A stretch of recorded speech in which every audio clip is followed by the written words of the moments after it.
రాష్ట్ర ప్రభుత్వం రిజిస్ట్రేషన్ శాఖలో ఇటీవల ఓటీపీ అనే కొత్త విధానాన్ని ప్రవేశపెట్టడంతో కక్షిదారులు దస్తావేజు విలేకరులు అనేక అవస్థలు ఎదుర్కొంటున్నారు.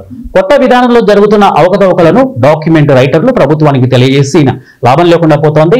ఇక ఓటీపీల విషయంలో మొట్టమొదట ప్రారంభంలో ఒకసారి నమోదు చేస్తే గతంలో సరిపోయేది. కానీ ప్రస్తుత విధానంలో డేటా ఎంట్రీ చేస్తుంటే ఓటీపీలో ప్రతిసారి అప్లోడ్ చేయాల్సి వస్తోంది. అన్ని సరిచేసుకుని దస్తావేజును రిజిస్ట్రేషన్ కార్యాలయంలో దాఖలు చేస్తే సర్వర్ ప్రాబ్లం, మరేదైనా సమస్య వల్ల సాంకేతిక లోపంతో సబ్ రిజిస్టర్ వారికి దస్తావేజు యొక్క చెక్ స్లిప్ డేటా ఓపెన్ కాకపోతే మరలా స్లాబ్ బుక్ చేసిన ఫీజులు యూజర్ ఛార్జీలు చెల్లించుకుంటూ మరోసారి దస్తావేజు యొక్క పబ్లిక్ డేటా ఎంట్రీ ప్రారంభం నుండి అప్లోడ్ చేయాలి అనిపిస్తోంది. ఇక తిరిగి కక్షిదారుడు ఓటీపీలు చెప్పాల్సి వస్తోంది.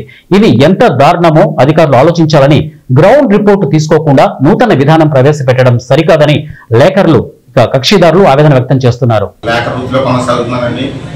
మా సీనియర్ లేఖర్ అయినటువంటి సాలంగ రఘురావు చెప్పినట్టుగా కొత్తగా ప్రెసిడెంట్ 2.4 పెట్టిన ఓటీపీ విధానాన్ని ప్రజలు చాలా ఇబ్బందులు ఎదురవుతున్నారని, కొంతమందికి సెల్లో ఓటీపీలు రాక, అలాగే మరి ఓటీపీ చెప్తే మా బ్యాంక్ అకౌంట్లో డబ్బులు ఎక్కడ మిస్ అవుతాయని చాలామంది ప్రజలు ఓటీపీలు చెప్పడం లేదండి.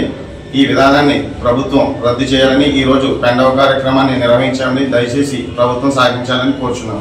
ప్రస్తుతం ఈ రామచంద్రపురం మండలం ప్రస్తుతం పల్లెటూరు ఎక్కువండి. పల్లెటూరులో 5 ఓటీపీలు చెప్పాలంటే ఒకే కుటుంబంలో 5 కూడా సెలవులు కొనుక్కుని ఓటీపీ చెప్పాల్సిన పరిస్థితి. ఇప్పుడున్న పరిస్థితుల్లో ఆ సెలవులు కొనే ఇబ్బందులు కూడా